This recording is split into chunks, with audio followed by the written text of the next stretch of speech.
Looking at the post-lunch sessions, I need a backup, just in case what I'm saying says so much hard questions, and thank you very much. Distinguished Chairman and panel, I'm grateful to the Electoral Commission for giving us the opportunity to participate in this, what we consider a public conversation on an extremely important issue, having a highly credible voters register for the 2016 elections. I am standing here not only in the name of IDEG, but also the Civic Forum initiative, which brings together large numbers of civil society umbrella organizations. And what I'm about to present truly reflects views that we've had to discuss over several weeks.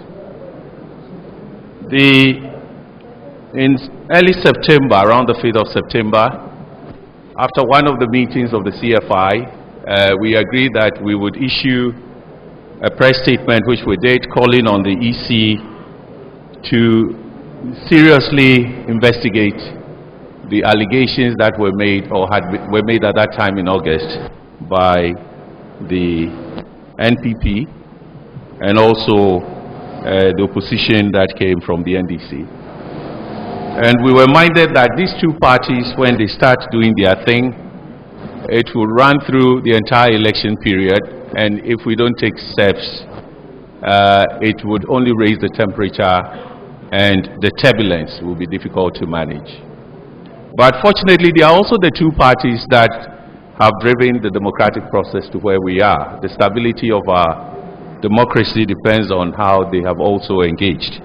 So we ought to find ways of getting a lot out of them to resolve a matter that really can be resolved. And I want to start by saying that the two of us, CFI and IDEG, truly believe that the credibility problem of the 2012 biometric voters register can be solved. We can find lasting solutions, or effective and lasting solutions. We are, however, of the view that neither the MPP solution nor the NDC solution provides what is required for us to resolve this matter very quickly, so we can have a more development issues focused campaign. And I say so because the 2012 register, to our mind, is qualitatively different from the 2008 register. The 2012 biometric register is seen to be consistent and more reliable. It has automation around it, it draws on technology, and it has rich data that can be used to do so many things. However, in all the debate, we are quick to drop the word biometric, and we latch on voters register and we say the problems are the same all the time. But I think if we want to begin to see whether the solutions preferred by our two major parties, which many groups are mobilizing around, it is important to anchor our reflections on the quality of the qualities of a biometric voters register. And in that regard, I think NDC's position that all you need to do to clean up the register and move on is too limited, inadequate, would not deal with the credibility problems of the register, and the MPP's is probably too hasty. And this is my explanation, or our explanation. As practice, the 2012 biometric register would no more be used for any elections in Ghana the way it is, because every election compiled runs two elections: presidential, parliamentary, and local government, district assemblies. After that, something is done to the register. In the language of election administrators, they say they update the register and then prepare it for the next major elections, in this case 2016, or they replace the register, which is what the call for an entirely new register is. So in that sense, we are faced with one specific problem. How do we produce the register for the 2016 elections? Because the 2012 as it exists cannot be used. And the most important question is then, how do we make that register highly credible? The debate, if you listen carefully, both NDC and MPP want credible data, credible register, and I believe they reflect the yearning of the citizens of Ghana. The problems that have been identified, and many people are saying, look, these are the problems we've always had, is only to some extent.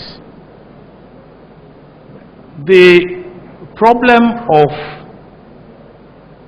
registration of minors and foreigners, as alleged, the bloating of the register, are problems that truly have been age-old, persistent problems. And they have become the source of questioning the integrity or credibility of the register, because our politicians, ourselves, the nation, the government, we failed to address these problems radically. We chose to accommodate them, and we chose to acquiesce to the practices, which made everybody feel that some bad things have been, or some offenses have been committed, or wrongdoing always find their way into the register, but we can live with it. And yet we got to a point where the margins in presidential elections are so crucial that the wrong things are the ones we put out quickly to say, hey, there is credibility problem, there is integrity problem. And if we sincerely want to solve this problem, we must confront this. But as we also listen to the debate, it struck us that probably there is another source of the credibility problem, which is the new one. And it is the fact that amongst ourselves, there appears not to be sufficient understanding or knowledge of the biometric data register and the possibilities it offers for us to deal with the problems confronting us. Indeed, we've been told that the 2012 register, biometric register, dealt with multiple registration and therefore prevented or reduced multiple voting. This was one of the biggest problems that worried parties, and they focused on that. But from our research, we also know that no biometric data can solve the problem of minor registration, foreigners, or bloatedness. The reason is simply that the biometric system draws on our biometric identities, our 10 fingerprints, and our facial features. The facial features, there's a debate whether you can trust that, but it is this. And if you still want to construct or produce or compile a new register, and you're going to call it a biometric register, we are still going to do the same thing. And the bulk of the data, these features, this is God-given identities, would not change. So to a considerable extent, the bulk of the data that exists in that voters register could be considered to be reliable, because they are the features that nobody can change. In fact, nobody can take anybody else or impersonate using somebody else unless you're going to wear gloves and so on, and you'll be caught. And so that register has something that probably, if we look carefully, we would begin to use to painstakingly address the credibility problems of the register, biometric register. The registration of minors, foreigners, bloatedness cannot be solved by any biometric method, at least for now. And therefore, what it suggests is that the biometric system cannot exclusively solve all our problems. But the credibility problems are real. And I think one of the significant things that has been introduced since the elections is probably NPP's meticulous work, vigilance, that has led them to produce evidence that they have tendered. And we think that it's not a contradiction to have evidence and also engage the biometric register. We think there are procedures for looking at this, but the biometric register and the evidence they produced is now defining ways in which we can tackle the problems that we failed to tackle so far in compiling and using our registers. And therefore, as we look at a paper register, a manual register that is fraught with so many mistakes because of the manual entries, paper and this and so on, and one that is electronic based and has features that you can't erase, adulterate, modify or anything, we have to probably ask the questions differently. And we truly believe that we haven't asked those questions. And if we ask those questions, then we are on the way to finding what we consider to be the third option to clean the biometric voters register or have a completely new register. We want to talk about the third option. It's not an easy one, but that is what we must do in our national interest. We want to present a set of actions that we have clustered into curative actions, cure the problem that exists, but also prevent the commission of those offenses the next time around. We want to see deterrence, and we also want to see policy interventions.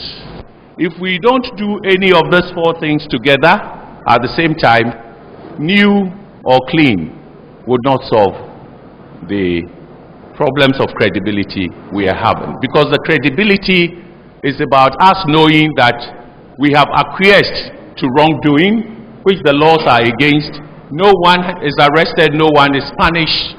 There is so much impunity and arrogance about just flouting the laws of elections, and you can go away with it. And then it's haunting us. But we think it is time to deal with it. So this is how we start with the curative, and why we think the existing biometric voters register can help us deal with the problem. The manual register made it difficult to deal with problems in the register surgically. And by surgery, I just want to use the medical, is it a metaphor? Pardon? Well, it's the term, but the imagery I want to conjure. I think to the extent that if we go to hospital because of the advancement of medical technology, they don't say that because you have a lump in your leg, they guess what is this, what is this. It doesn't mean the doctors don't make mistakes, but they have now technology, and if we are rich enough to have all those machines, they probably will spot it where it is. And once they spot it, because technology enables them to do that, they might decide on how to cure that problem. Are they treating it? Are they removing it? Are they using laser? Or you're going to be cut? And so on. You shouldn't be surprised to know our biometric register has that quality as well. And we have had to talk to biometric experts in the use of the system. And what they keep pointing out to us is that the evidence MPP presented ought to be investigated. The evidence, the biometric data, those handling it, can localize the problem. They can identify where the problem is.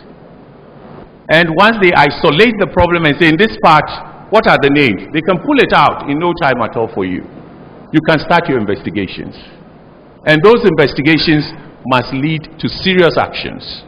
And it's not just legal, but policy. For instance, if the Electoral Commission comes to the decision that even if the register or the evidence cannot be 100% be certified, they have raised fundamental issues that, in their estimation, ought to be addressed policy-wise.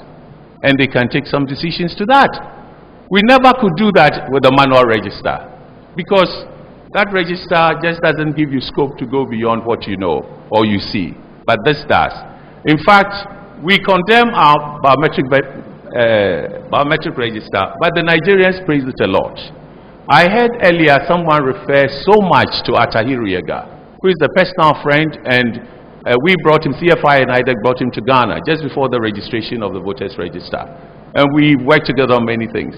And he told me that as at 2012, when we were doing our register, Ghana was so advanced. Nigeria did not have a system that if you put your thumbprint anywhere in this country, you could be identified, whether you've registered or not, or who you are. Nigeria could only confine it to state levels and not federation levels. They also told me that they now have, what do you call it, the permanent voters card, which has a chip. But they are saying that, well, in 2012, Ghana has voter cards with barcodes. There's a barcode.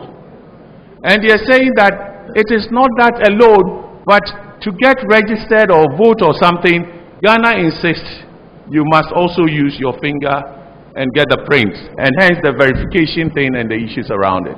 So for them, they look at how we've gone, how far we've gone, and they are still struggling. In fact, they do not consider their card with the SIM card in it as superior to the barcode and our use of the fingers. And you know, the fingers we use, the thumb, and the 10 fingers if need be, and the facial features have created a problem. People who are dead can no longer vote. They can't, because how do you come from your grave or something to put this out? So there are some qualities about the register, and I think whatever it is the two parties and the other parties in their making sure that it's rigorous as this, as that, and so on. And I think that if we use that system, you will find out that there will be a lot of interest in finding evidence about the wrongdoings. The minors that registered, we should not say because they are 4 years older now and they are qualified, so they go.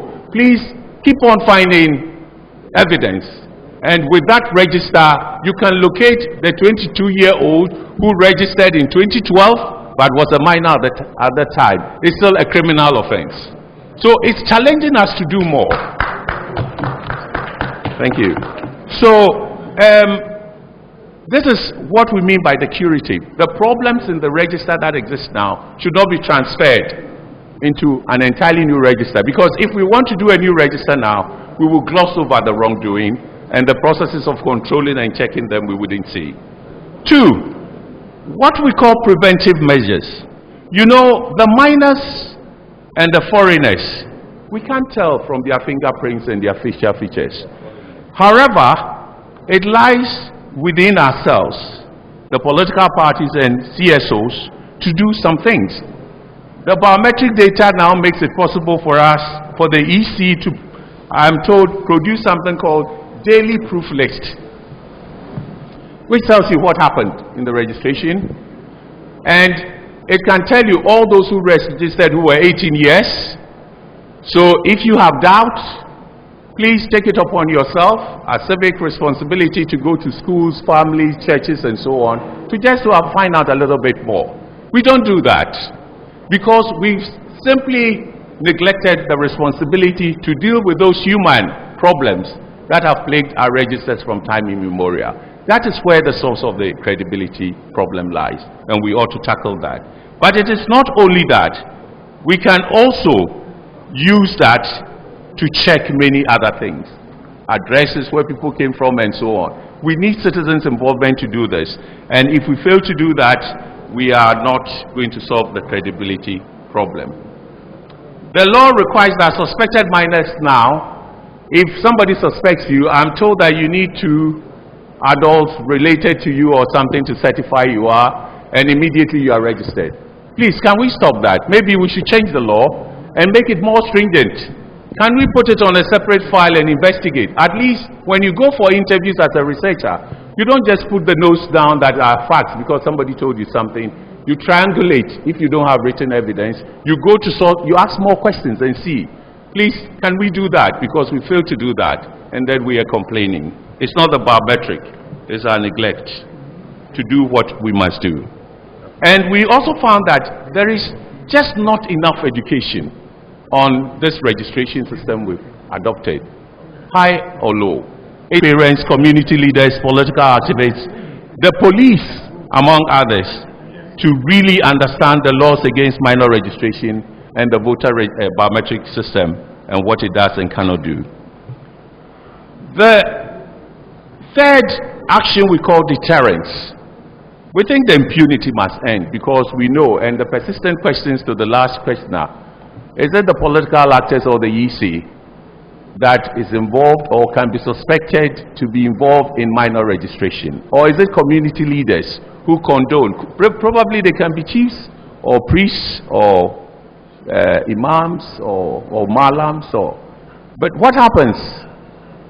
The police has never arrested and prosecuted anybody. I know the number of times. I know this because in 2008, we had to work with the Electoral Commission on minor registration, and Dr. Farijan showed his frustration. He even set it up. He had photographs, and he submitted them to the police. No action was taken whatsoever. So, what is the problem? Should we practice this and then turn around and say, let's change it all and do that? No, there are steps to be taken. Finally, I'm told that I should wrap up, which I'm doing anyway. We need a set of policy actions to help us deal with the credibility. And these policy actions are simple. The national identification card is the major source of the problem of foreign registration and everything.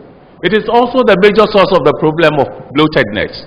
In fact, there is data to show that the bloatedness problem does not always translate in decisions at the polls, because if you take the average turnout, although it's high in our elections, 78, 80%, there is always some 20% or 22% who do not vote. In local government elections, 60% don't vote. The highest is 40%. So in that case, you find that you have to ask yourself, but who are those who do this?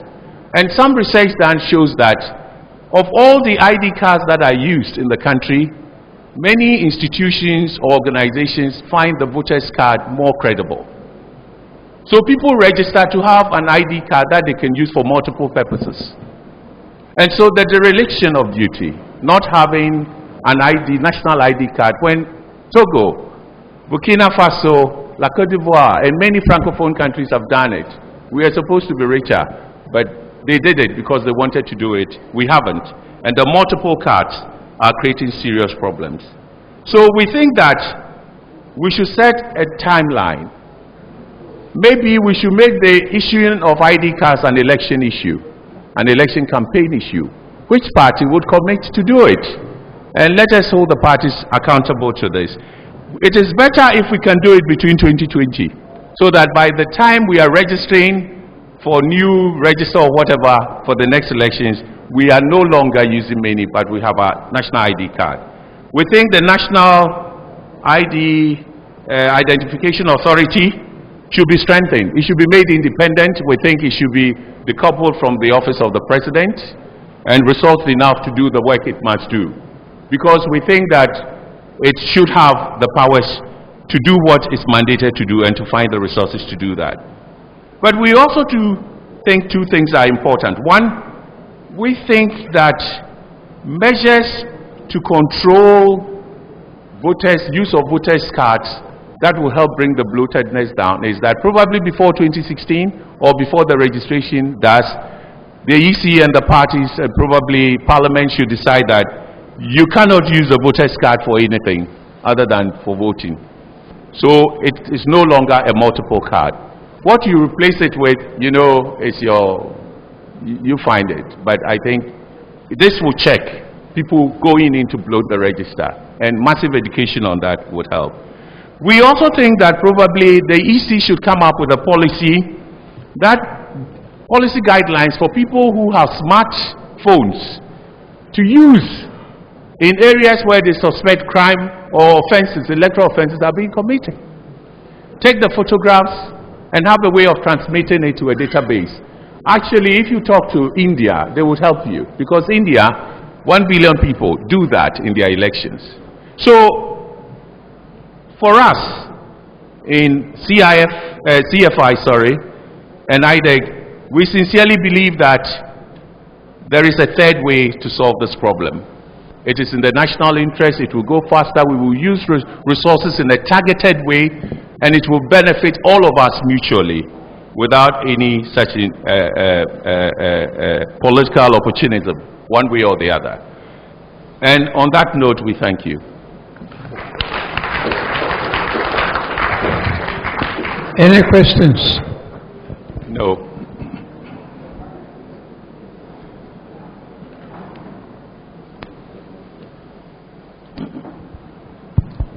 Please identify yourself. My name is Samuel Ofusampo.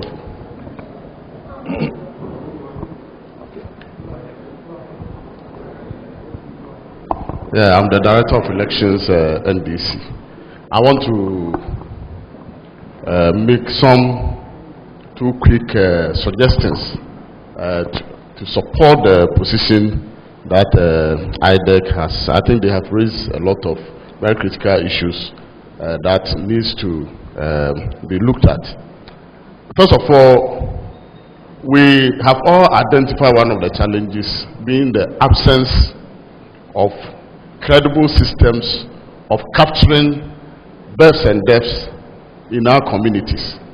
And I think this cut across. When you look at our laws, the Ministry of Local Government is supposed to empower the district assemblies, even up to the unit committee levels, to undertake these exercises. But you go and realize that it is one of the most poorly funded organizations in the system.